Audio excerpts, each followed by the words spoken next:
ler a mensagem. Eu estou escolhendo mensagens do mesmo livro, acho que vocês já notaram, né? Momentos de consciência. Eu estou sempre trazendo mensagem. Boa noite, Wellington, seja bem-vindo. E Iris também. Por quê? Porque já que a gente está o tempo todo falando de consciência, já que a gente está o tempo todo falando de autoconhecimento, eu mesma fiquei surpreendida com as leituras sobre complexo, né? Porque eu achava que era uma coisa só, né, para quem está grave, naquele estado grave. E hoje a gente vai ver, hoje completando os estudos, que nós precisamos até mesmo do complexo. O complexo ele só é doentio quando a gente não conhece ou quando ele nos domina. Então a gente vai ter uma visão hoje de alguma coisa que nos ajuda. Tainara, seja bem-vinda. A gente refletir sobre isso, como é importante fazer essa reflexão. Então, por isso que eu estou trazendo esse livro, Momentos de Consciência, para que a gente vá aos pouquinhos, né? As mensagens de Joana são enormes, mas eu vou ler a primeira parte. Maturidade e consciência. Ana Lu, boa noite, minha flor, seja bem-vinda. Olha como é linda. Boa noite, Ana Lu. Eu vou ler a mensagem agora. Adja, seja bem-vinda também. Boa noite. Maturidade e consciência, capítulo 7. A consciência atinge a plena conquista quando o ser amadurece no seu processo psicológico de evolução. Esse amadurecimento é o resultado de um contínuo esforço em favor do autoconhecimento e da coragem para enfrentar-se, trabalhando com esforço íntimo as limitações e os processos infantis que nele ainda predominam. Para mim, essa introdução aqui já daria para a gente fazer uma reunião. Já daria para a gente comentar um tempão. Fabrício, meu amigo, seja bem-vindo. Olha o que ela diz, olha, que eu vou retomar. Esse amadurecimento é o resultado de um contínuo esforço nosso em favor do nosso autoconhecimento e da coragem para enfrentar-se, trabalhando com esforço íntimo as limitações e os processos infantis que nele ainda predominam, ou seja, que na consciência, que no indivíduo ainda predomina. Continua, não sabendo superar as frustrações, fixa-as no inconsciente e torna-se sua vítima, fugindo para os mecanismos da irresponsabilidade toda vez que se vê a braços com dificuldades e enfrentamentos. Então, quando nós não conseguimos enfrentar nossas frustrações, o que é que a gente faz? Nós colocamos no inconsciente, não enfrentamos, jogamos para dentro, lá para trás, e vamos o quê? Sofrer, né? Nos tornar vítima e fugindo dos mecanismos que nos chamam para a nossa responsabilidade. Então, realmente evoluir é um processo que é precisa a ação do sujeito. É precisa a nossa ação de querermos ser melhores, de querermos superar nossas dificuldades. Aí, a imaturidade psicológica não se restringe ao período de desenvolvimento da infância, e sim, às vezes, fases da vida, considerando-se que a aprendizagem e o crescimento não cessam nunca, ou seja, morrendo e aprendendo. As várias fases da vida, considerando-se que a aprendizagem e o crescimento não cessam nunca, tornando-se uma constante até o momento da individuação, que é a busca da nossa plenitude, do nosso autoaperfeiçoamento, no qual o espírito comanda a matéria e o psíquico mantém-se em harmonia com o físico. Então, olha o processo em que a gente vai chegar mais cedo ou mais tarde, em que o espírito é quem comanda na matéria. Atualmente nós somos movidos pela matéria. Basta ver o que nós já vimos sobre a emoção, que a emoção manda em nós. Bom, mas não vamos parar nisso aí agora.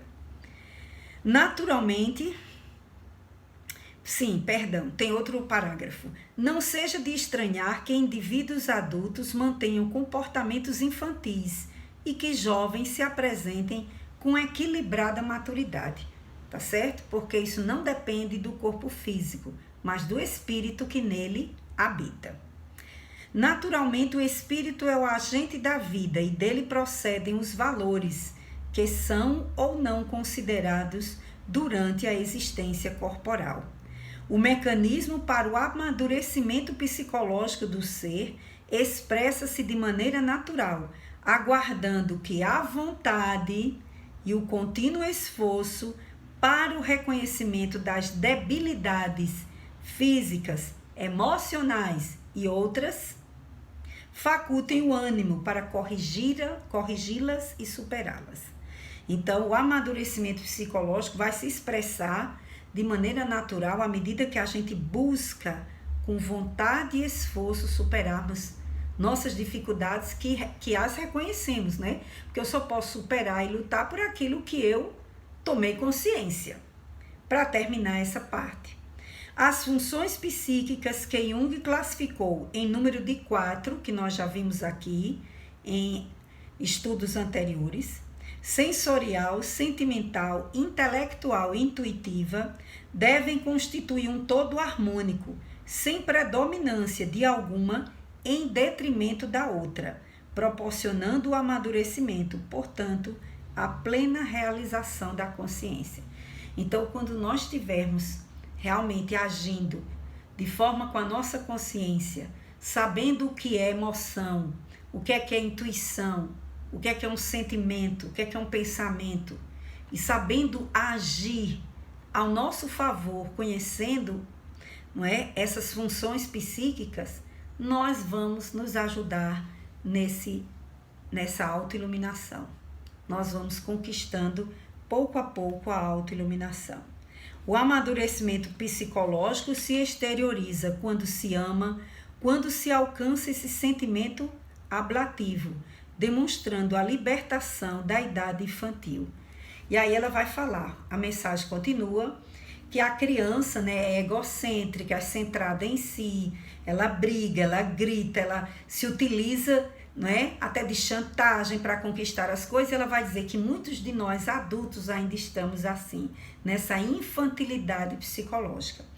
Eu esqueci de postar a mensagem, mas eu peço que alguém me lembre, porque eu vou fotografá-la, né, e colocá-la no nosso grupo, tá bom? É só para motivação de reflexão, para a gente pensar que a nossa felicidade depende também do nosso amadurecimento psicológico, de não estarmos doentes das emoções, de estarmos nos cuidando emocionalmente.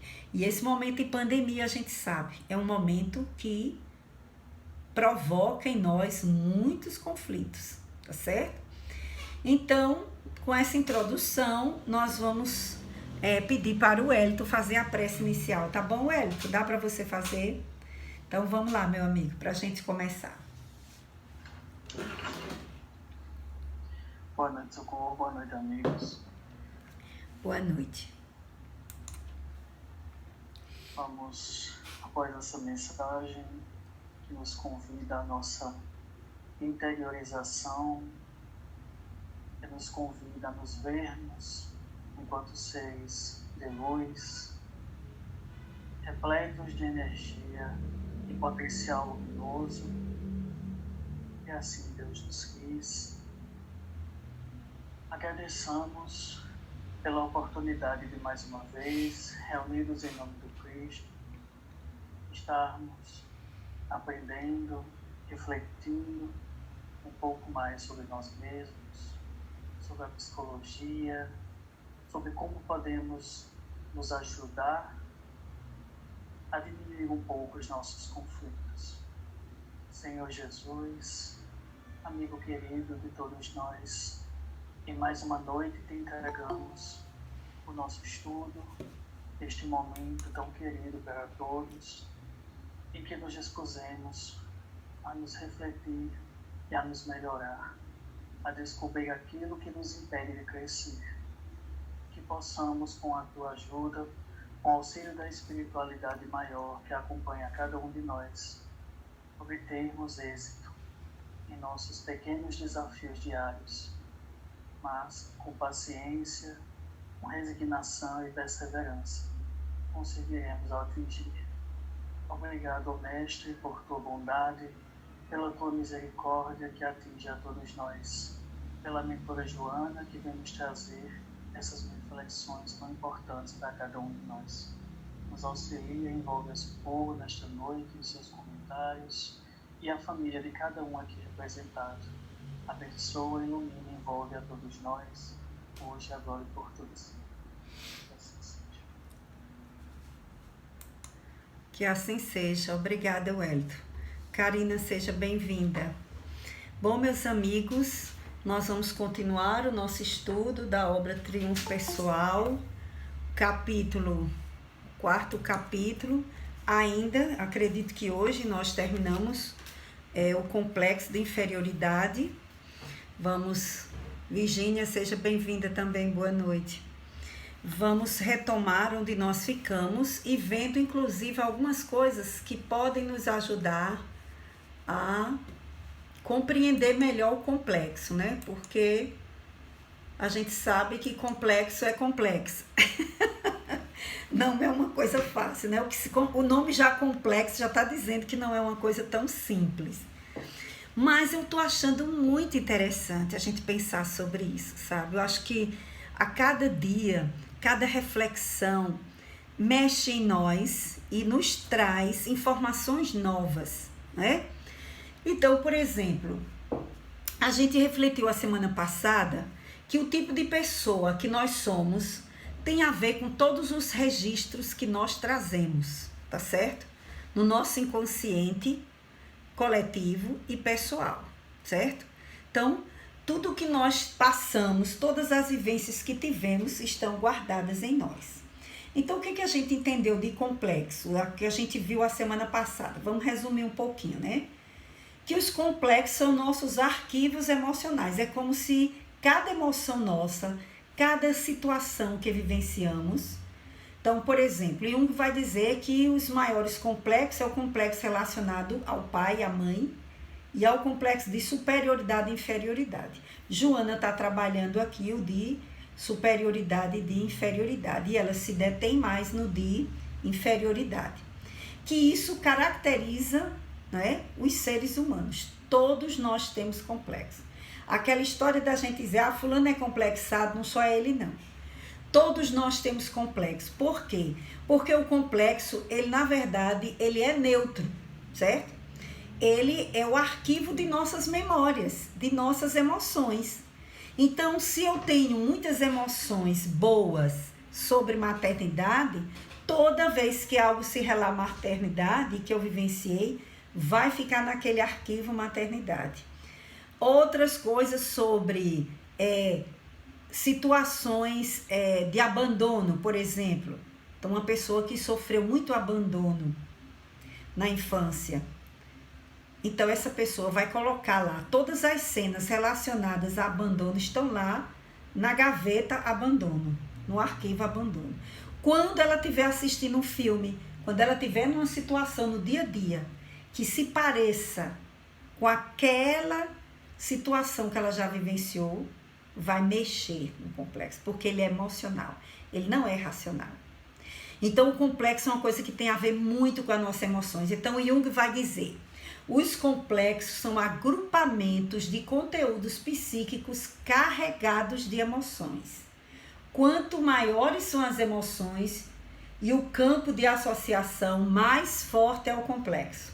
Os complexos contêm o poder impulsionador da vida psíquica, ou seja, nós somos o tempo todo acionados, certo? Por tudo isso que vem de nós.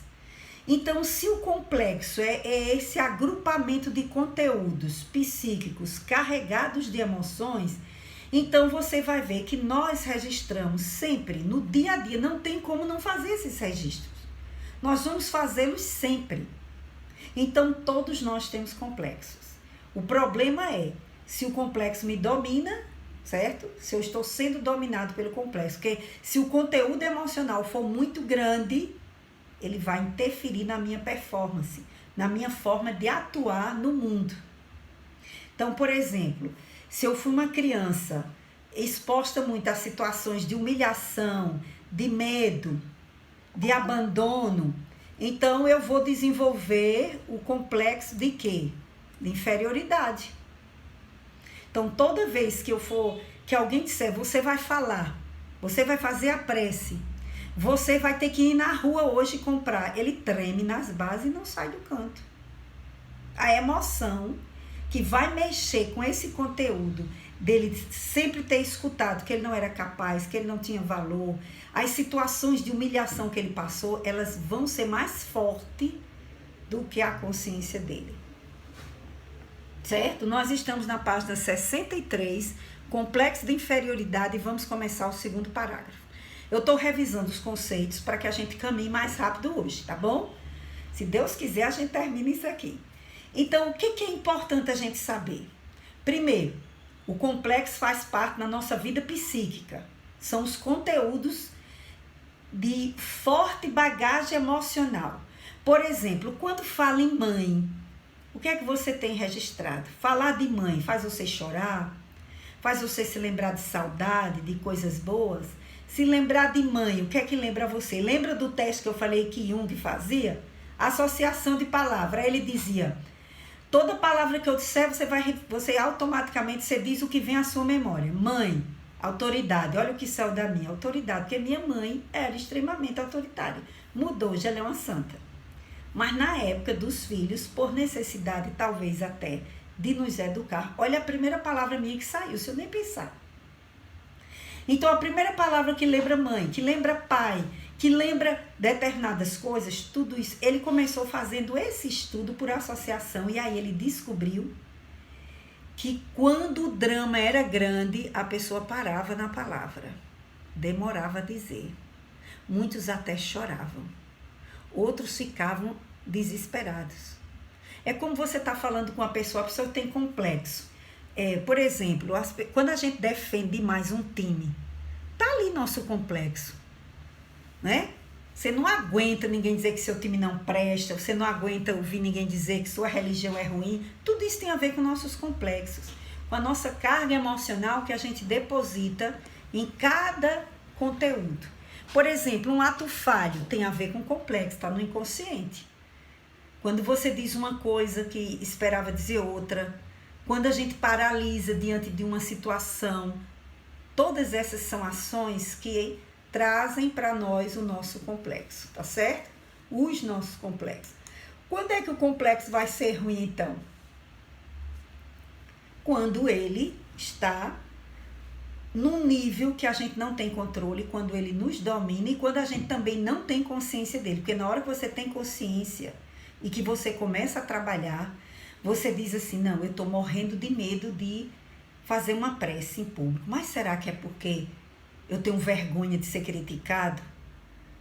Eu tenho vergonha de aceitar a minha maneira de fazer prece, o meu jeito de fazer prece? Será que eu me aceito ou eu estou me comparando com o outro e quero fazer a prece igual a Haroldo Dutra? Não sei. Então, nós vamos, avaliar tudo isso, porque no núcleo do nosso complexo, que está no inconsciente, ele é do inconsciente pessoal, certo? Segundo Jung. Mas ele está no nosso inconsciente coletivo também. Das coisas que a gente já introjetou, o que é falar bem, o que é ser bem aceito, aí a gente não quer ser criticado. Talvez o nosso complexo de superioridade é tão grande que a gente não admite falar que é para não ser criticado. Não admite sequer crítica. Aí não quer se submeter.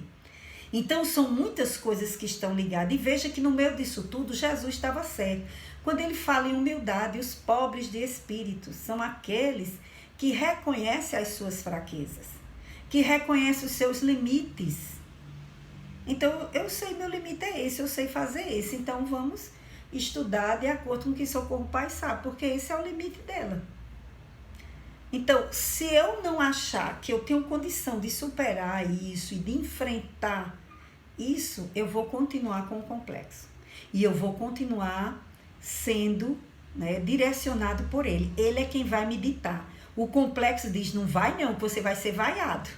Não vai não, porque você não fala bem, você acredita, ouve o complexo. Enquanto você não entender que ele está lhe dominando, você não supera. Não é complexo? Bom, então vamos lá. Muito bom. Diga. Muito bom.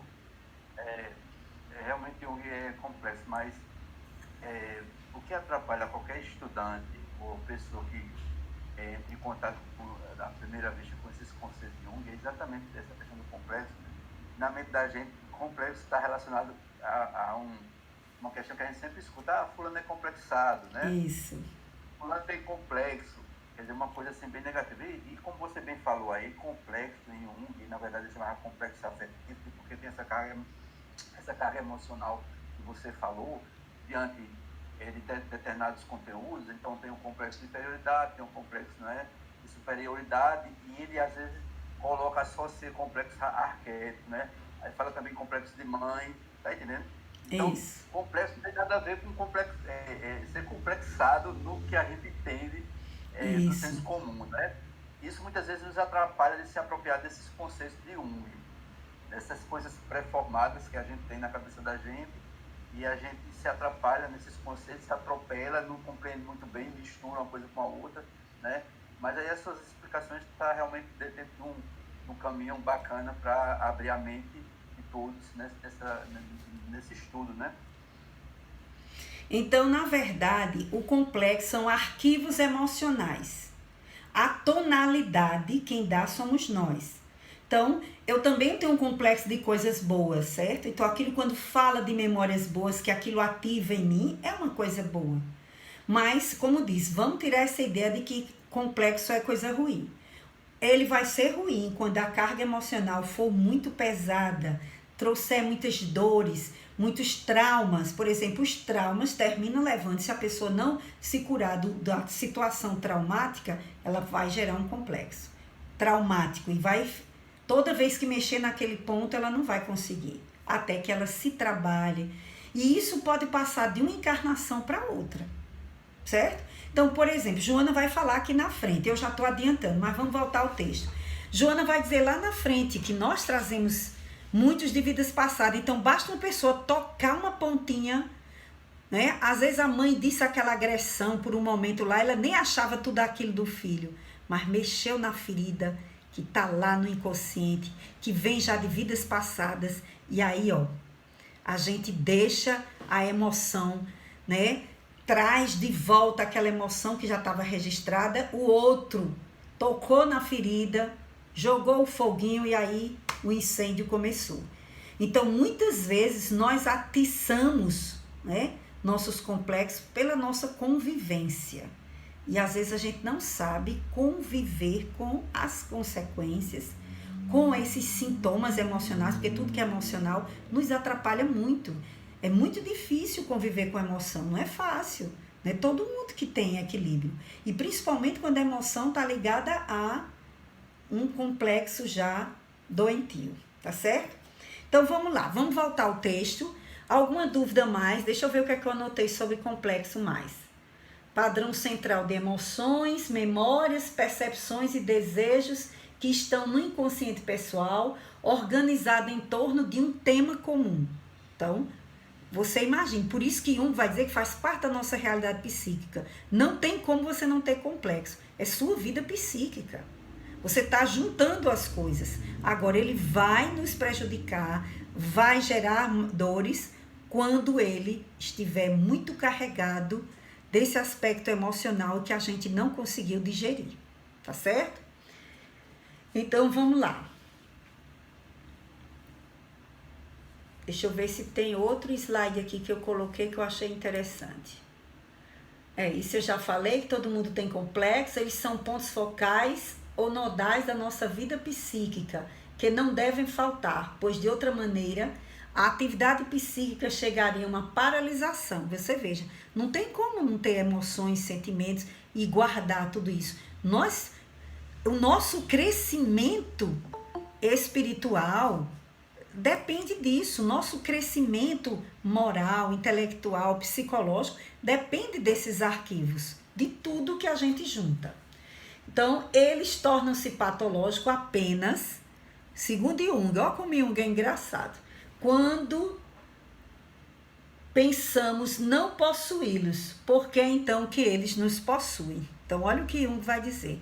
Então, enquanto eu não perceber que eu estou sendo possuída por um complexo, eu não supero, eu não sou feliz, eu não consigo conquistar meu equilíbrio. Então, você imagine, né, que todos os nossos preconceitos, todas as nossas divergências têm a ver com esses arquivos que nós temos. Por isso que nós precisamos ressignificar a nossa vida a partir de um sentido espiritual, de um sentido para o existir. Qual é o nosso sentido do existir? É evolução, é sermos melhores, é sermos luzes, não é? E aí ele diz ainda, os complexos interferem nas intenções de vontade, aliás, aqui é Joana, e perturbam a performance consciente. Eles aparecem e desaparecem com suas próprias leis. Numa palavra, se comportam como seres independentes. Jung vai dizer isso. Que o complexo se comporta como se fosse um ser independente, ele está arquivando. Eu achei tão interessante a gente refletir sobre isso, por quê? Porque é importante a gente olhar para nós, para nossa mente, para nossa memória espiritual, para o self, o ser imortal que somos. Nós temos muitos arquivos em nossas memórias, dentro de nós. Tanto é verdade que quando a gente reencarna, muitos arquivos são fechados, porque senão a gente não evoluiria. Então, por exemplo, você teve muitos erros numa vida como artista, certo? O artista, por ser muito emocional, ele vive um conflito muito grande. Um artista equilibrado é um espírito evoluidíssimo. Porque não é brincadeira, ele tá vivendo no campo da emoção o tempo todo. Então, o que acontece? Aí ele diz, na próxima encarnação eu não quero voltar com essa parte aberta. Esse arquivo vai ficar fechado. Para ele poder exercitar outras coisas.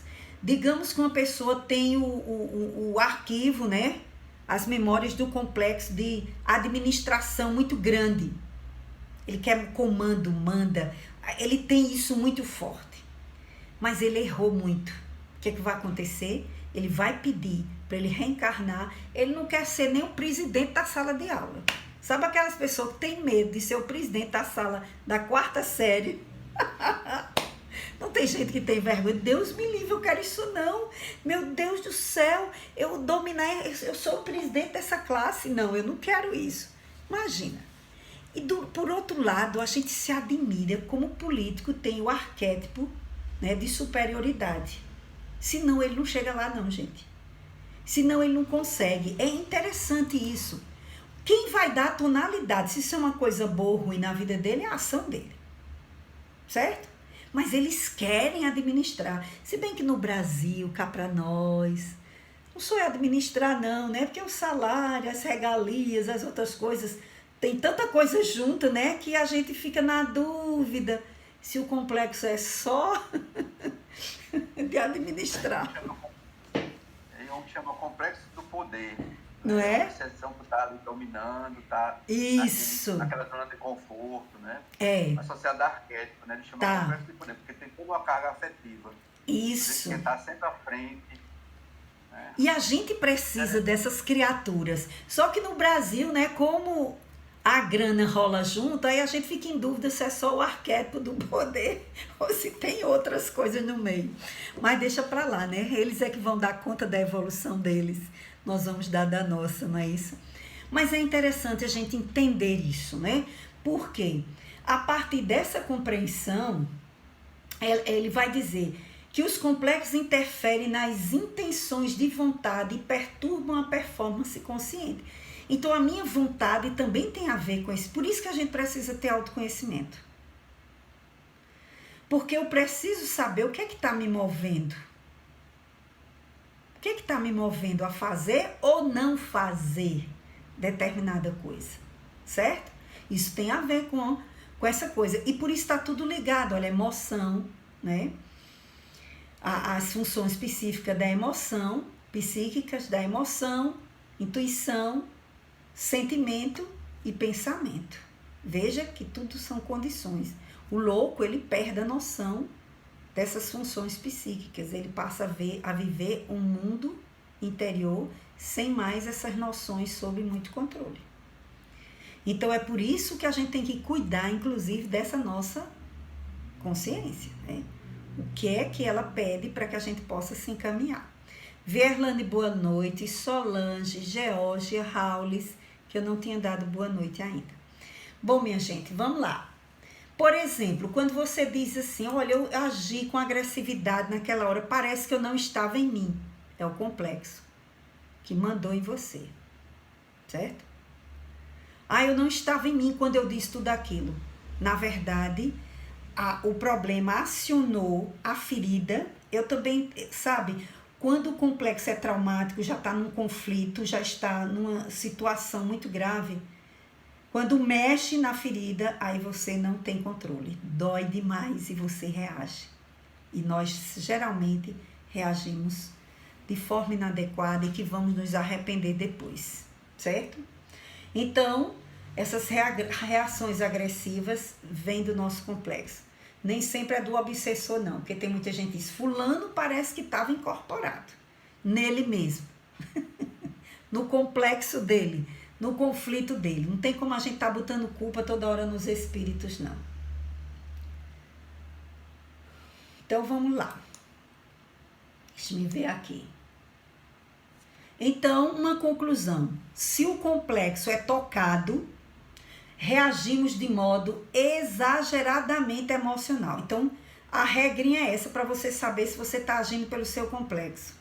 Eu já comecei a anotar os meus. Olhe quando você perde o controle emocional. Tá ali. Tá ali o drama, certo? Se o complexo é tocado, reagimos de modo exageradamente emocional. Demonstramos uma super reação, porque não agimos apenas à situação atual, mas sim a todas as situações semelhantes que tivemos no decorrer da vida. Dessa, e segundo Joana, de outras também. Tá certo? Então, vamos lá. Então, a partir dessas explicações, vamos para a página 63, complexo de inferioridade, que Joana considera esse complexo de inferioridade como um dos complexos que mais nos prejudica a crescer, que mais nos impede de crescimento. Porque, inclusive, tem gente que tem complexo de inferioridade até em relação à religiosidade. Não, eu não vou ser nunca, não vou nunca seguir o evangelho. Aí prefere seguir o mal, prefere se acomodar, prefere não ter religião, prefere não fazer reflexão, não é? Então, o complexo de inferioridade, ele pode nos paralisar. Então, vamos ao segundo parágrafo. Quando se apresenta como complexo de superioridade, o distúrbio é de menor monta, podendo ser melhor trabalhado com uma psicoterapia apropriada e vencida a situação sem maior desgaste psicológico, porque facilmente descobre a própria fragilidade ante as ocorrências existenciais e os acontecimentos cotidianos. Então, segundo Joana, o complexo de superioridade é mais fácil de resolver. Claro que isso depende de cada pessoa, mas ela está analisando porque o de superioridade, o indivíduo enfrenta tudo. Ele nada é motivo para ele paralisar. Ele acha que pode tudo, que resolve tudo, então ele não se paralisa. Já o complexo de inferioridade, não, a pessoa não sai do canto. Então, do complexo de inferioridade, para você desenvolver uma depressão, não está longe. Depende do momento da sua vida. Então, a gente viu também que o complexo de inferioridade pode ser definido como um sentimento de não estar à altura dos padrões de alguma coisa. Pode ser sociais, pode ser de beleza física, pode ser de inteligência, pode ser de condições. Ele vai sempre nos dar um impedimento. Certo? Ele vai sempre nos mostrar um impedimento. Então, Joana vai dizer que o complexo de superioridade seria mais fácil de resolver? Porque a pessoa não tem medo. O de superioridade, o cara se acha, a pessoa está sempre acima. Ele acha que ele pode tudo. Então, quando chega uma situação que alguém mostra para ele que ele não pode, muitos deles saem mais rápido dessa situação.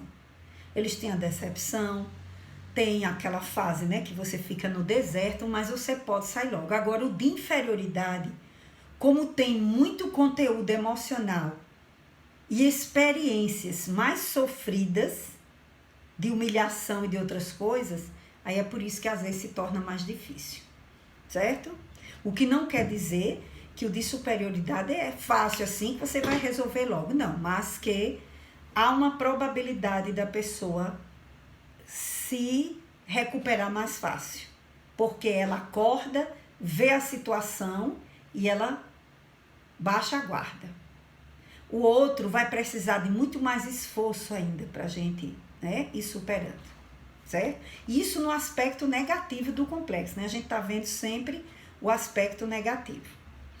Continuando com Joana. No que diz respeito ao complexo de inferioridade, o distúrbio é mais grave e apresenta-se como manifestação psicopatológica que requer cuidadoso trabalho psicoterapêutico. Veja que não é fácil superar um complexo de inferioridade, mas existe tratamento e dependendo da força nossa de vontade, do nosso interesse, a gente vai superar. E não pense que você não tem, não. Eu acho que eu não tenho complexo de inferioridade, não. Nós temos. O problema é que a gente não descobre, não sabe aonde. E nem vê a atuação deles, certo? Por isso que a gente precisa de ajuda terapeuta. Para que a gente possa, o terapeuta possa lhe ajudar a descobrir, não é? Por que que a gente sente essa incompetência, essa fragilidade, não é? Diante de determinadas situações. Na página 64, Joana continua. Qual a diferença entre autocrítica saudável e... Sumiu aqui, deixa eu ver como é que eu vejo. Diz aí, Wellington, quem leu aí? Autocrítica saudável. Fabrício. E o complexo de inferioridade. Certo. Autocrítica saudável. Olha, autocrítica é uma capacidade grandiosa do espírito. O problema é saber, será que eu, quando faço uma autocrítica, eu não estou justificando o meu complexo de inferioridade? Né? Não, eu não vou falar ali não, porque eu não tenho condição, eu não estudei nada, eu não sei. Às vezes é prudência, sabedoria. Às vezes é fuga. Por isso que o próximo item é fuga. A gente vai ver isso melhor.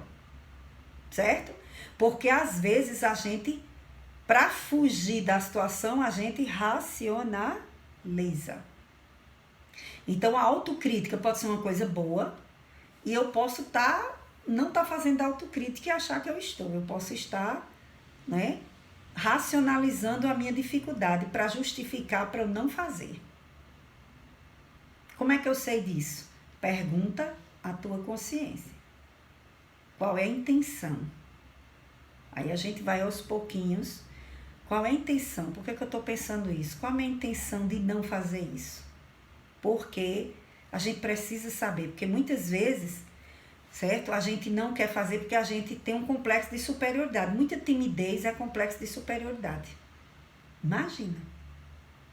Não estou dizendo que são todas, não. Mas Jung chega a afirmar que muita timidez, muitas vezes, é complexo de superioridade. Você se acha tão superior que você não admite errar. Então, eu não vou errar. Aí você diz que não sabe, que não tem condição. Mas é tanto orgulho, é tanto ego aumentado, que eu não admito errar, eu não posso errar. E se eu falar e as pessoas me criticarem? E se eu falar e as pessoas não gostarem? Bom, a gente tem pano para manga para discutir isso mais depois, tá bom? Mas autocrítica é uma coisa boa, eu tenho que analisar por quê. E comparar com, sem aquele... Se eu faço autocrítica sem muita emoção, isso é melhor. Se eu faço analisando o sentimento, pensamento, vendo, e muitas vezes até a intuição, né? Porque a intuição pode dizer, olha, você tem condição, mas não vai dar certo. Também tem a intuição que nos ajuda muitas vezes a gente acertar. Quando nós estamos com essas funções psíquicas em harmonia, nós conseguimos tomar decisões sábias. E é por isso que a gente deve orar. Porque na oração, nós ativamos os nossos centros de força, inclusive os de percepção, né, da fronte, e os centros coronários, e nós conseguimos enxergar melhor. Eu devo ou não devo? Isso nos ajuda. Tá certo? Então, é bom a autocrítica com oração, com intuição, com análise, pensamento, analisando o sentimento, por que é que eu não quero, o que é que eu me sinto, por que é que falar diante da minha família me dá um aperto na garganta e eu não consigo. A emoção trava e a voz não sai. Tem alguma coisa aí. Tem alguma coisa aí que precisa ser trabalhada. Por que é que eu não consigo falar diante de meus amigos da universidade ou do trabalho? Tem alguma coisa aí. Aí a gente vai tentando descobrir se é realmente essa autocrítica, porque eu me vejo que eu não tenho condição e é melhor fulano, ou se é porque eu estou travado emocionalmente por um complexo. Deu para clarear melhor? Fabrício.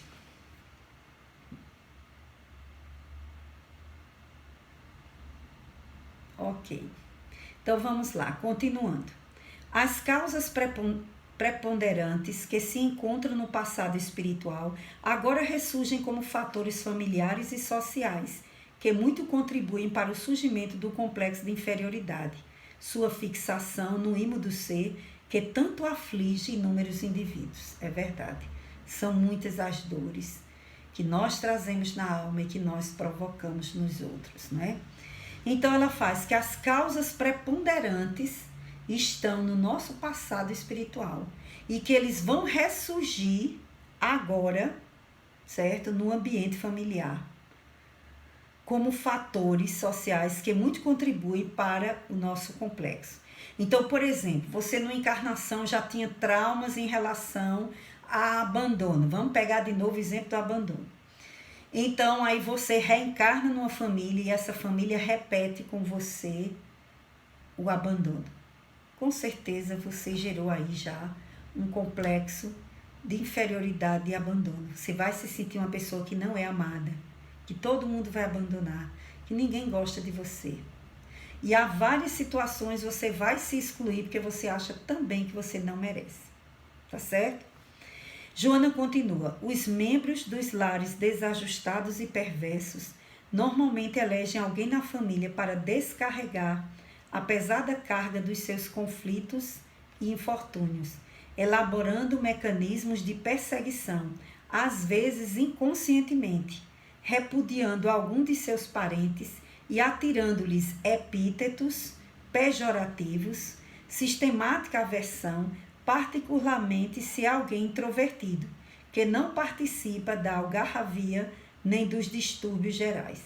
Então, se for justamente uma pessoa, a algarravia é os momentos de alegria, de brincadeira, de tudo, né?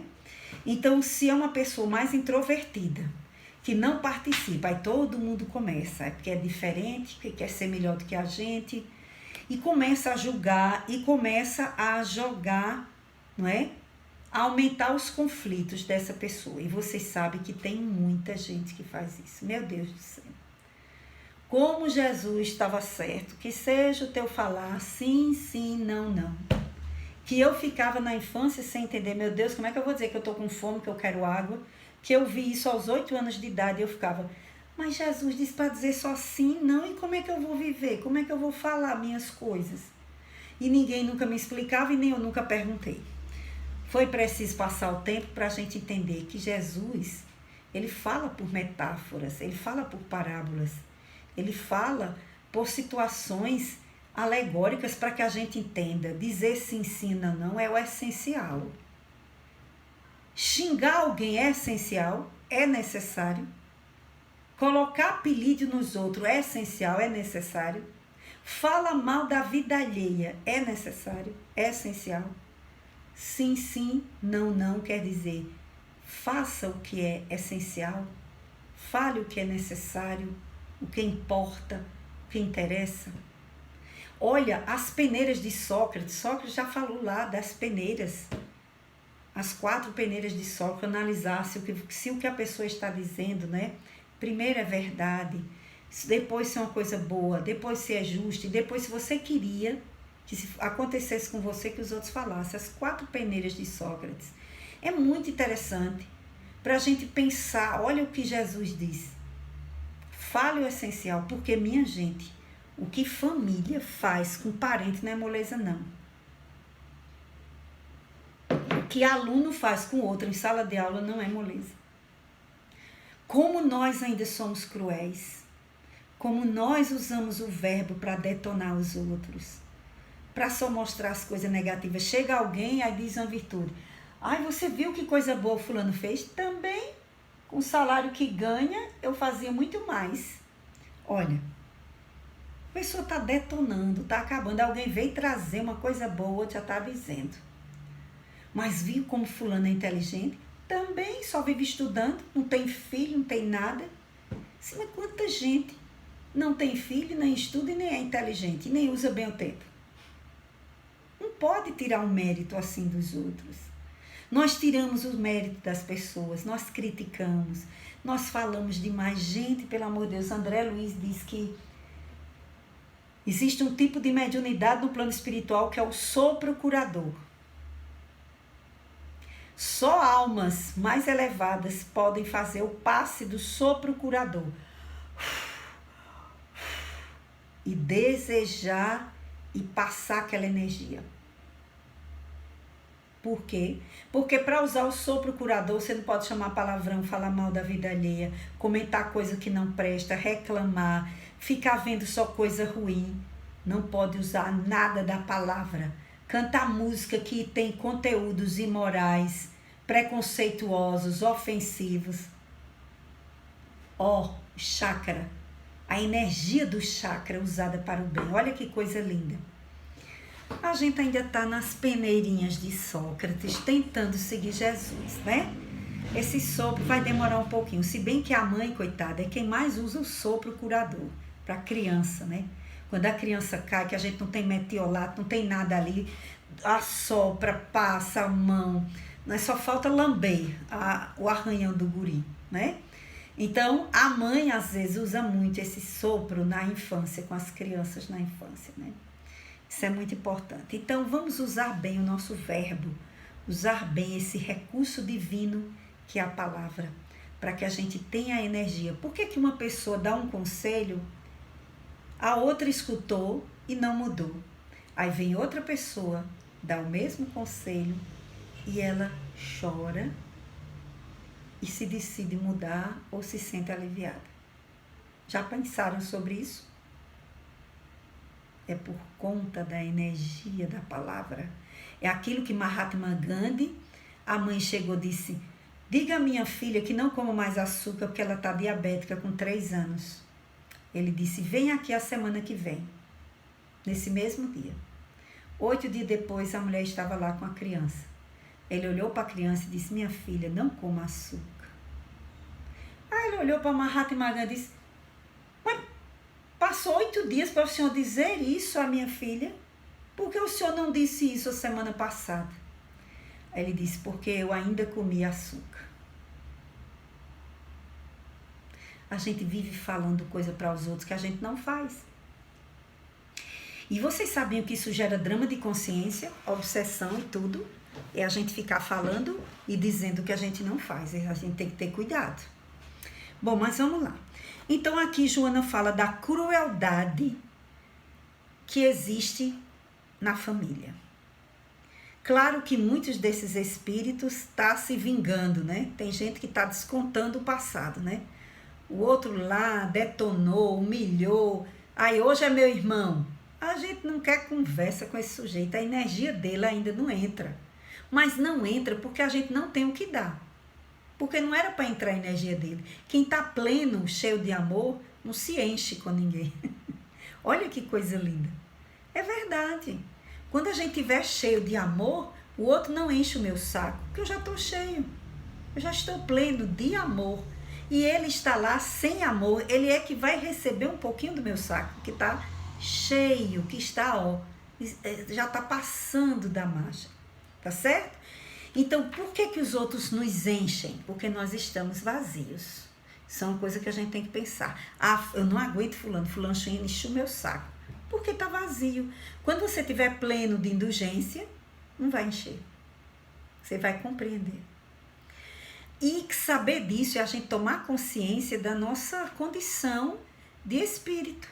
A nossa condição evolutiva, a gente não querer ser melhor do que os outros, a gente entender a dificuldade do outro. Por que é que o outro está ainda nesse estágio? Ele ainda está aprendendo, está sofrendo. E não sou eu que vou mudar. Talvez ele mude vendo o meu agir diferente. Aí ele muda. Ele termina mudando. Porque diante de uma pessoa muito honesta, tem gente, parente, que não tem coragem de errar. Eu já vi muita gente dizer, eu não consigo errar na frente de fulano. Eu não consigo mentir, porque a força moral daquela pessoa, não nos deixa. Então, vamos lá. Então, se a gente estiver num ambiente desse hostil hoje,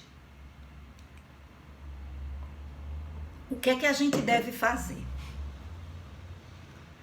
Quando eu tinha meus 16 anos, que comecei a frequentar um centro espírita, eu nem vou dizer o tempo, viu, gente? É mais de 30 anos atrás, eu nem vou calcular, mas faz um tempinho, viu? Imagina, meus irmãos só me chamavam de macumbeira. Hoje em dia, ninguém se ofende não, porque até os cultos afrodescendentes estão mais divulgados. Mas naquele tempo era um absurdo. Você dizer que uma pessoa era macumbeira, meu amigo, os outros não davam nem bom dia. Aquela ali, é macumbeira, frequenta centro. Tinha gente que não olhava nem para você com medo. Então, meus irmãos começaram a detonar. Já vai bater o bombo, já vai não sei o que lá. Gente, eu sofria com aquilo ali. Porque eu passava o final de semana no centro espírita. Eu ia no sábado à tarde, só voltava no domingo, final da tarde ou na segunda de manhã. Porque era uma instituição, um orfanato e um hospital. Então, foi que eu decidi, com 16 anos, eu disse, sabe de uma coisa? Teve um dia que eu disse, eu não vou mais ligar com isso. Eu não vou mais me ofender. Eu não vou fazer eles mudarem. E olha que eu ainda não conhecia Joana de Ângeles. Que maravilha, mas ela já estava me ajudando para eu não penar tanto. Então, veja bem. Aí eu comecei a dizer, gente, já está na hora de bater o bombo. Estou indo. Comecei a naturalizar a linguagem. Deixar normal. Pronto. Depois de um tempo, que eu não sei se durou meses, um ano, que eu também não passei a não me ofender mais, também eu passei a não gravar a quantidade. Deixaram de responder.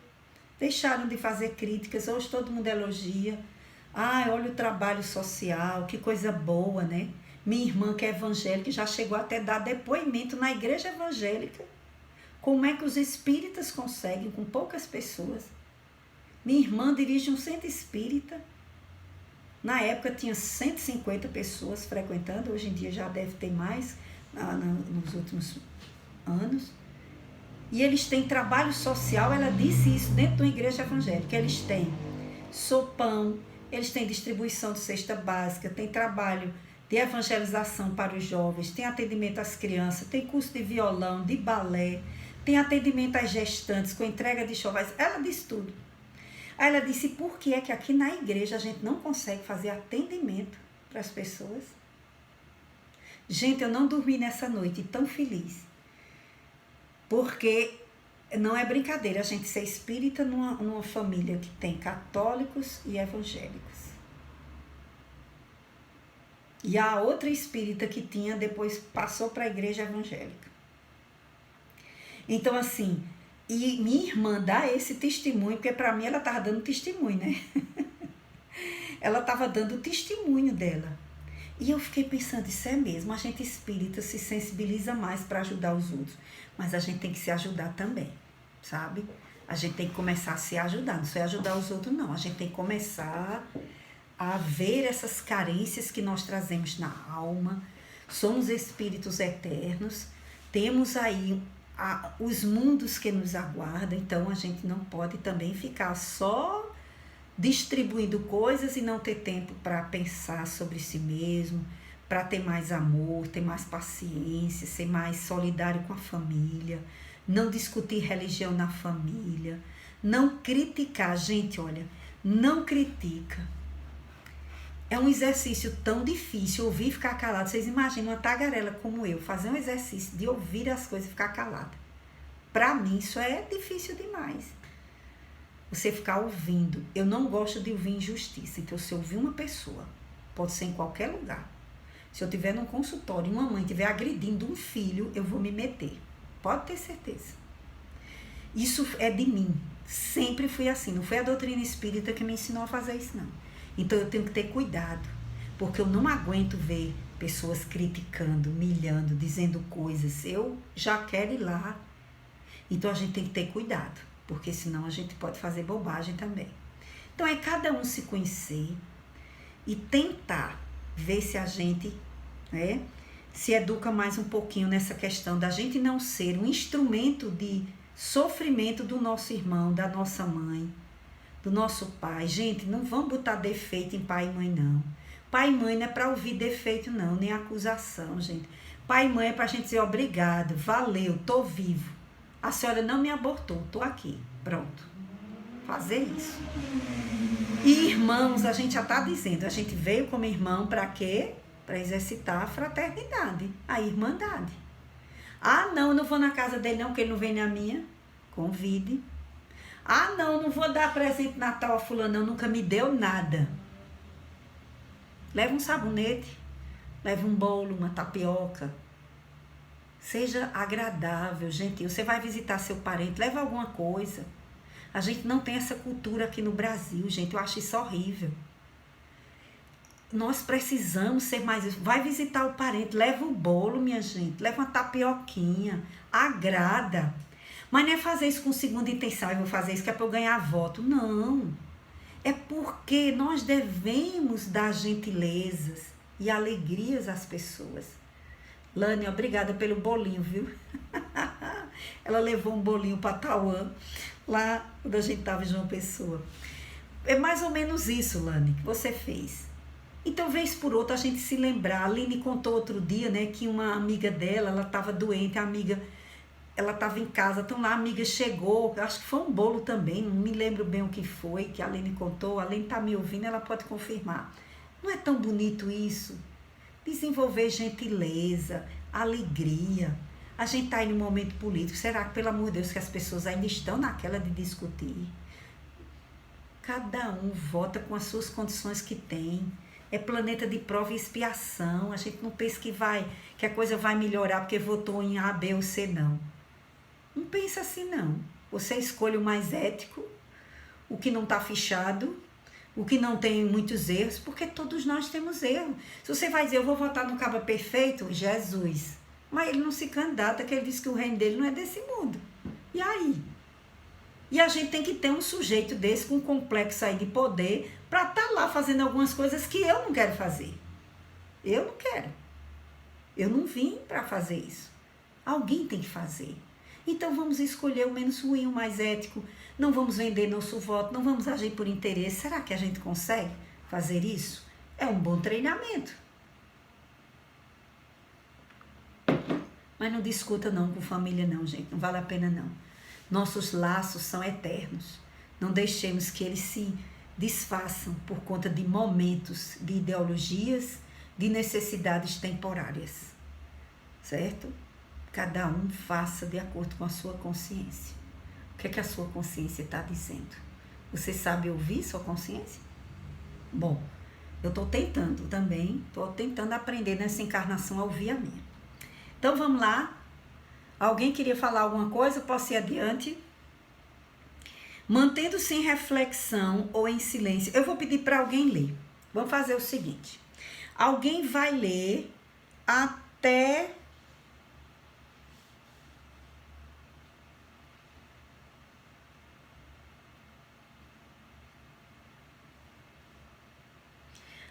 a página seguinte, o primeiro parágrafo, quando começa, quando se dedica a provar que é digno. e laborioso. Alguém, quem gostaria de ler? Comecem mantendo-se em reflexão até quando se dedica a ler até o final desse parágrafo. O Socorro é na página 63 ainda? 64.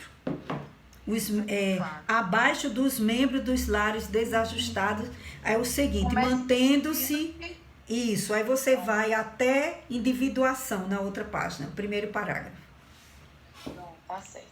Eu leio, Socorro. Obrigada. Mantendo-se em reflexão ou em silêncio por falar de espontaneidade ou incapacidade de comunicação, é espicaçado e ferido nos seus sentimentos, introjetando as agressões e passando a vivenciar os sentimentos de inferioridade. Noutras vezes, os grupos sociais, vitimados pela sombra coletiva, em forma de hórrido preconceito racial, religioso, político, econômico, agridem aqueles a quem não aceitam, neles desenvolvendo esse mecanismo de fuga e de autopunição, que os torna realmente inseguros nessa comunidade hostil onde se encontram, evitando-a e deixando-se perturbar pela situação afligente. Permanece dessa maneira exposto pelas leis da vida ao escárnio, real ou imaginário, como processo de reparação dos abusos praticados, enquanto é convidado à autossuperação, caso invista na mudança de compreensão de realidade e dos critérios humanos, avançando no trabalho pela conquista de valores intelectuais, morais e profissionais. Quando se dedica a provar que é digno e laborioso, consegue destacar-se com brilhantismo em todos os empreendimentos a que se afervora, realizando um grandioso empenho para a libertação da chaga psicológica, harmonizando-se e desenvolvendo a individuação. Pronto. Pare aí. Obrigada, Adja. Pare aí. Então, vocês estão vendo. Primeiro ponto que Joana vai falar. Então, nada que nós passamos é por acaso. Então, uma pessoa que reencarna no lar, onde ele vai passar por esses problemas, isso tem a ver com o passado nosso, certo? A gente não passa por isso à toa. Então, na sombra coletiva que há na sociedade, dos preconceitos de toda ordem, racial, econômico, religioso, político, né? Todos os tipos de preconceitos, nós introjetamos isso no nosso inconsciente e por não sermos evoluídos, o que é que a gente faz? Vê aquela pessoa e começa a jogar nela, né? A gente começa a jogar nela aquilo que Jesus diz. Por que você não vê a trave que está no seu olho? Só enxerga o argueiro do olho do seu irmão, né? Então, Jesus está sempre me colocando que nós temos sempre mais. Obrigada, Lani. Nós sempre temos mais problemas do que vemos nos outros, porque a gente só vê porque a gente tem. Quando você vê a virtude numa pessoa, mas que pessoa bondosa, que pessoa, é porque você tem isso em você. Você tem isso e você enxerga. Na hora que nós enxergamos a maldade, a gente também está refletindo isso que há em nós. Então, essas pessoas não reencarnam nesses lares à toa. Nós vamos colher o que plantamos. Quem está humilhando hoje, quem está com homofobia hoje, vai passar por situações semelhantes para sofrer o preconceito. Não necessariamente sexual, mas preconceito de outra forma. Quem está perseguindo religiosos hoje vai passar. Quem tem preconceito de etnia, racial, o que for, o nome que se dê hoje, que diz que racial não existe mais, o que for, vai passar por situações semelhantes. Aquele mal que eu estou jogando hoje para fora, ele vai voltar para mim. O que eu jogo para o universo volta. Então, nós vamos colher o que plantamos. A doutrina espírita nos ajuda a entender isso. Então, a nossa sombra coletiva, ou seja, o que a gente não quer enxergar em nós, a gente joga no outro. Então, é importante o espírito se conscientizar disso. Será que eu sou o que essas pessoas estão dizendo mesmo de mim? Será que eu sou tudo isso? Como a gente desenvolver a fortaleza interior para não cair ante as críticas cruéis e os preconceitos das pessoas? Como a gente deve fazer? Tem uma resposta bem simples que Jesus dá. Fazer aos outros o que gostaríamos que fizessem conosco. Se a gente olhasse essa regrinha, nós nos livraríamos de muito mal e de muitos males e de muitos sofrimentos. Certo? Então, essas pessoas estão colhendo, mas quem está sendo instrumento do sofrimento delas vão passar sofrimentos depois. Então, por isso que é importante a gente não ser instrumento, não deixar que a nossa sombra fira o outro. Mas tu é muito preguiçoso, tu é muito feio. Não tem gente que fica o tempo todo, mas tu é muito magro, meu Deus, parece um saco de osso. Mas tu é muito gordo, parece uma baleia. Por que isso? Por que eu faço isso? Nós temos que analisar como nós agimos. Por que colocamos para nossos filhos, para nossos companheiros e companheiras, nossos irmãos e irmãs, nossos filhos e filhas, por que está botando aquele drama para fora? Por que aquilo ali está nos irritando tanto? Está em nós o problema. Porque o da pessoa é ela quem vai resolver. Certo? Vamos lá. Então, dessa maneira, essas pessoas, como diz Joana, estão expostas às leis da vida, às leis de escárnio, real ou imaginário, porque tem gente que aumenta também. Na reparação dos abusos praticados em outras existências, certo? Então, o que é que ele tem que fazer? Ele é convidado, enquanto, na hora que ele paga, salda essa dívida, ele é convidado a quê? Nós somos convidados à autossuperação.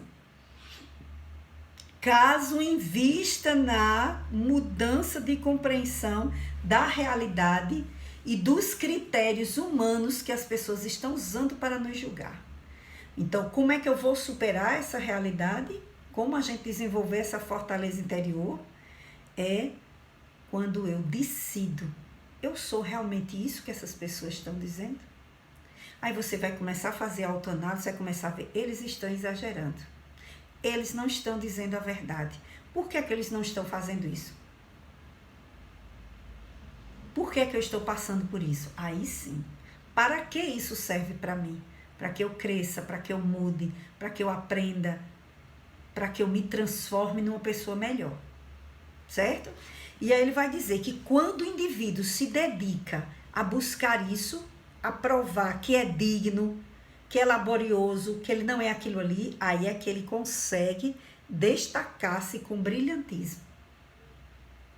Então, o complexo de inferioridade só vai ser superado quando a gente decidir, quando a gente se descobrir o que é que a gente realmente é, e eu sou digno de conquistar isso.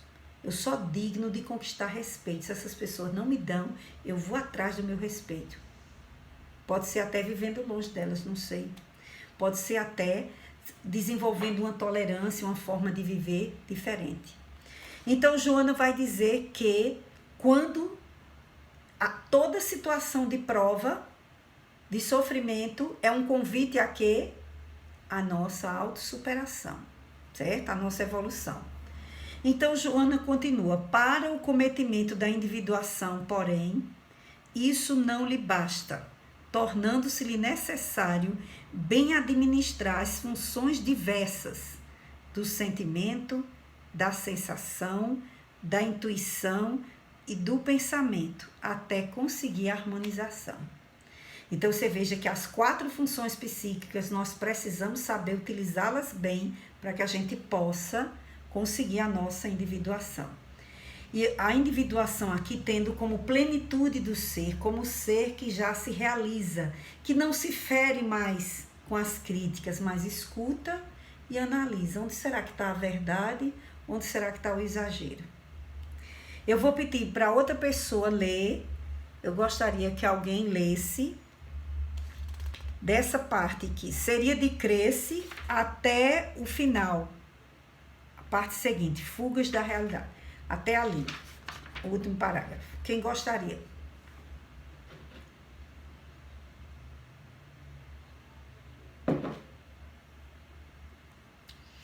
Estou esperando.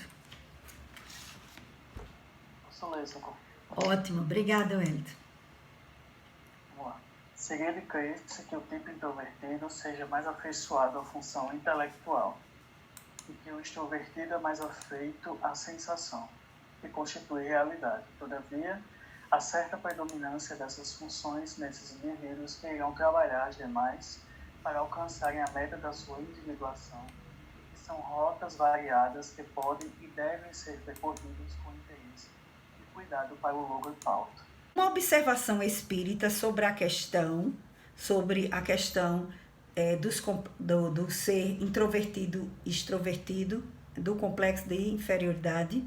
Uma observação espírita sobre a questão auxiliará no entendimento dessa busca de individuação ou plenitude, arrancando do inconsciente coletivo, em todos existentes, apenas aquelas situações tipificadoras de cada ser que as conserva no seu inconsciente pessoal como conteúdo kármico que lhe está exigindo correção e desenvolvimento útil. Aquilo que eu falei para vocês.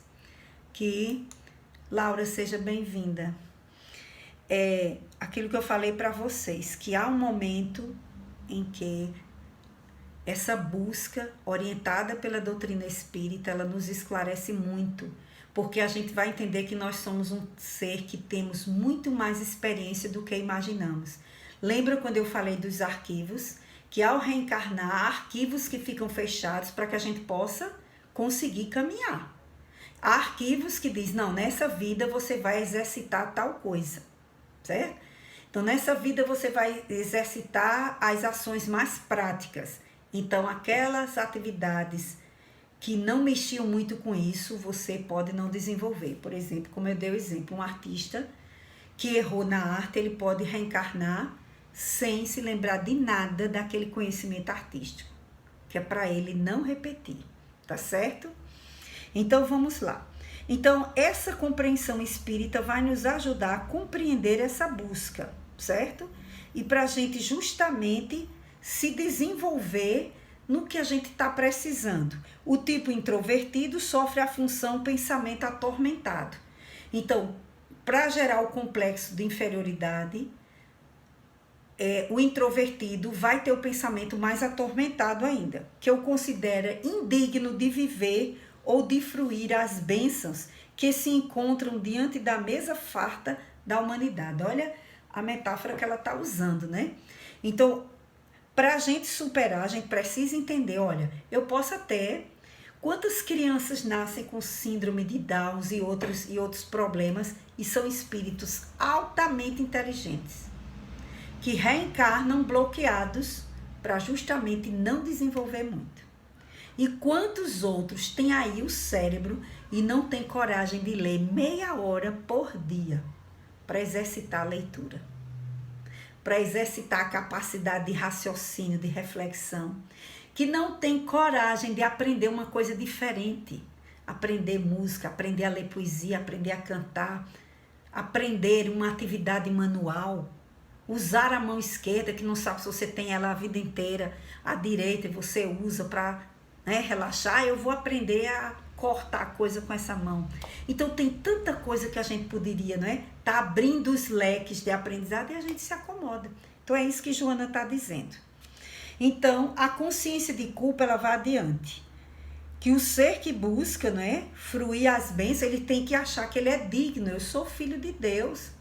Eu sou digno de aprender, de crescer. Ah, mas a minha inteligência é pequena demais. Não dá, não. Não dá porque você não está investindo nela. Cadê o foco? Por que um atleta ganha medalha? Porque ele tem foco. Por que um artista chega a ser um pianista famoso? Porque ele se dedicou. Às vezes, vidas e vidas para ele poder chegar àquilo ali. Mas se eu não começar, como é que eu vou superar a minha dificuldade? Não, eu não gosto de ler em público, treine em casa. Não, eu não gosto de fazer prece alta, que eu tenho vergonha, treine em casa, começa fazendo no evangelho lá. Não é? Então, assim, que foco eu estou dando para eu superar minhas limitações? Sim, eu sou tímido, mas eu chego num lugar e eu procuro falar com alguém, eu procuro me direcionar, pedir alguma informação, eu sei adiantar nesse processo. Então, Joana vai dizer que a consciência de culpa deve ser liberada, porque nós todos trazemos culpas de vidas passadas e essas culpas geram complexos, certo? Geram traumas, geram conflitos, geram dramas. Aí se alguém atiçar o nosso complexo, aí pronto, certo? Aí é que a gente vai se achar que não tem condição. Então, o Espiritismo vem nos libertar, vem nos dizer que não adianta consciência de culpa, é consciência de responsabilidade. Ah, se eu fiz, então vamos agora fazer diferente. Ah, eu não amei meus filhos, eu não abracei muito meus filhos quando eram pequenos. Mas você está se esforçando para abraçar agora? Ah, eu nunca disse a meu filho e minha filha que eles eram inteligentes. Você diz agora? Consegue? Vamos treinar. Vamos fazer o que a gente não fez. Há tempo. Começa agora, não deixa para a próxima vida não, a próxima encadernação não, que a gente não sabe como é que vai ser não. Vamos fazer agora. Então, eu não agradeci minha mãe, fui muito ingrata. Comece agora a agradecer. Comece agora a fazer. Aquele irmão, aquele parente que eu não gosto, tenta ouvir, ficar calado. Quem vai ganhar com isso somos nós. O outro pode ser que nem mude nessa vida, mas você vai conseguir mudar. Gente, já tem gente saindo da reunião por conta do tempo, né? Então, nós vamos parar. A semana que vem eu começo só com esse finalzinho sobre o self, certo? A ideia do self é mais um arquétipo. O self é o espírito imortal que nós somos. Então, se nós tomarmos consciência que somos o espírito imortal, que temos aquisições, que temos valores, que Deus não ia dar só a um para desenvolver. Porque fulano tem paciência, eu não tenho. Mas eu também vou ter um dia, gente. E eu tenho coisas que fulano não tem. Então, não é para a gente se sentir inferior. O que a gente vai entender dessa conclusão aqui, desse complexo de inferioridade?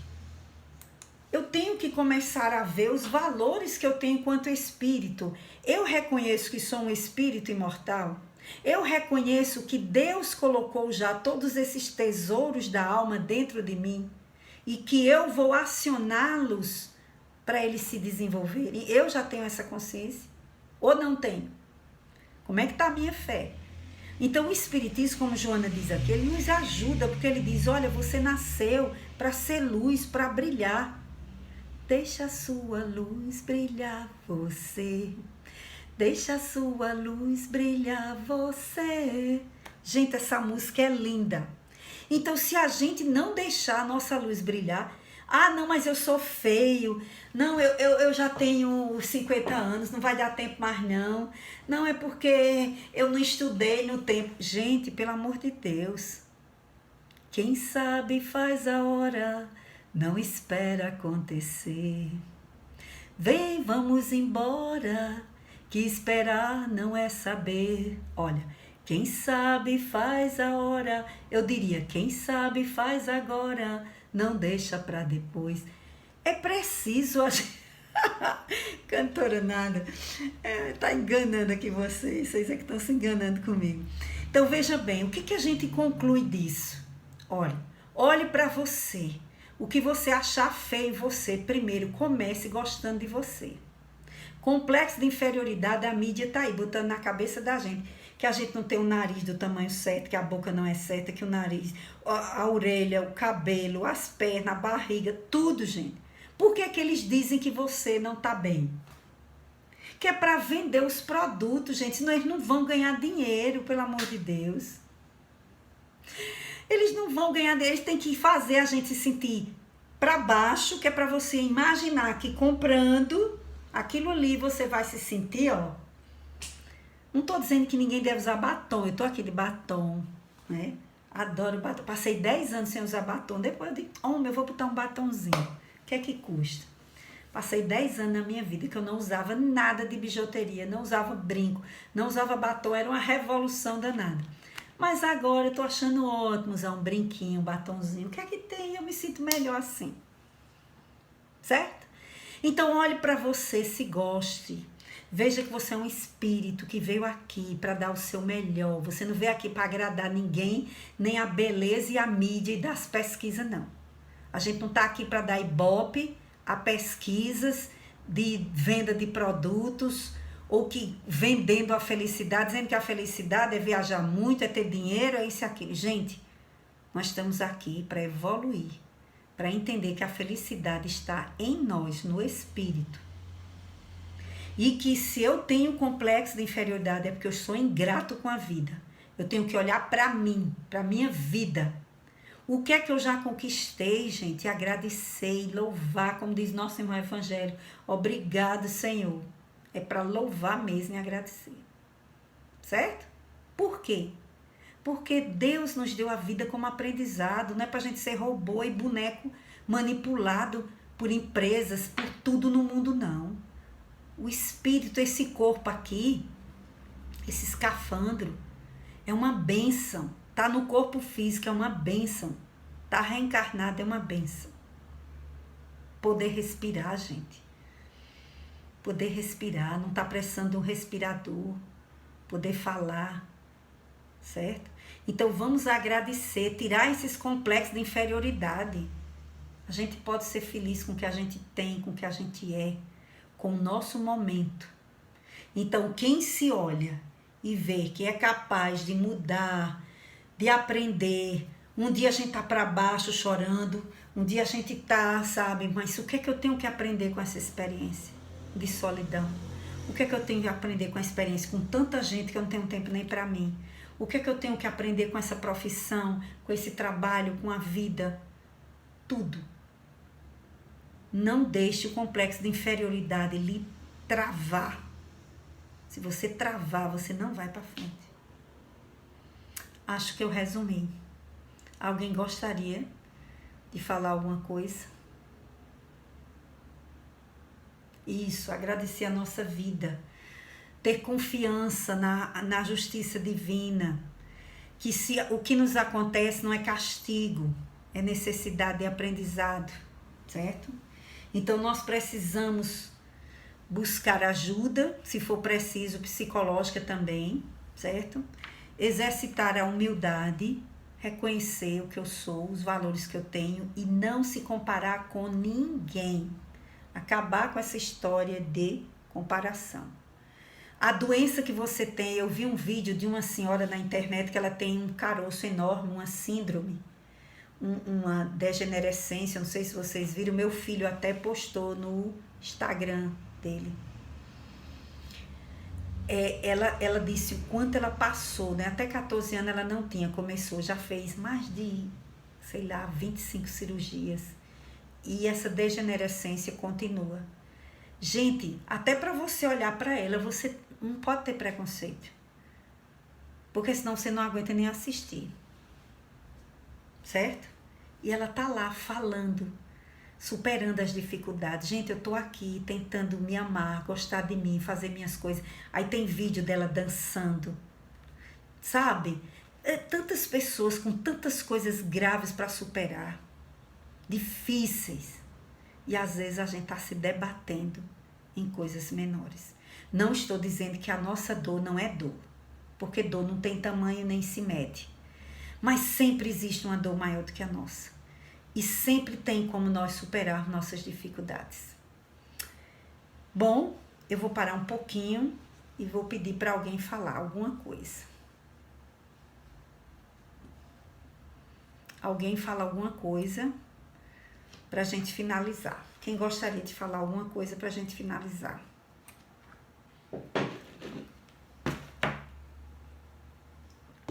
Ninguém não. Então vamos agradecer a Deus.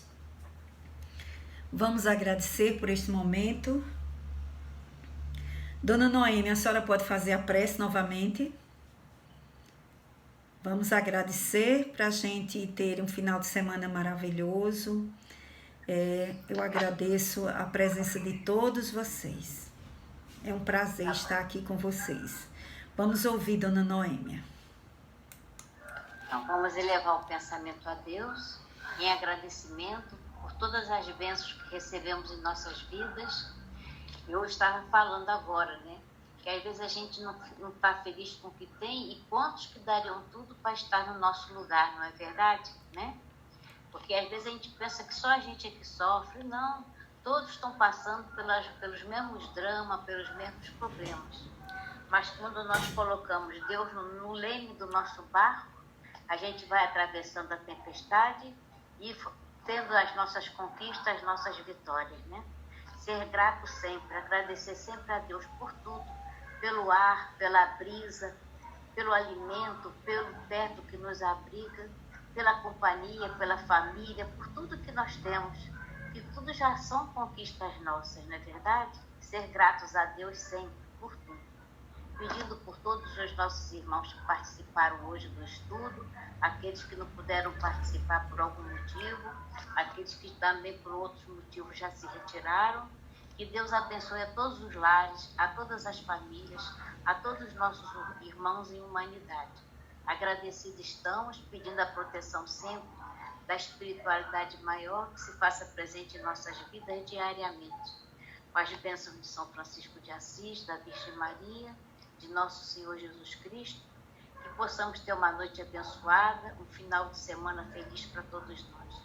Que Deus nos abençoe hoje, agora e sempre. Amém. Que assim seja. Obrigada, Dona Noemi. Dona Noêmia. Gente, muito obrigada. Foi um prazer estarmos juntos em mais um estudo. E na próxima semana começaremos o item fugas. Tá certo? Que Deus nos abençoe e que estejamos em paz. Um grande abraço para todos vocês.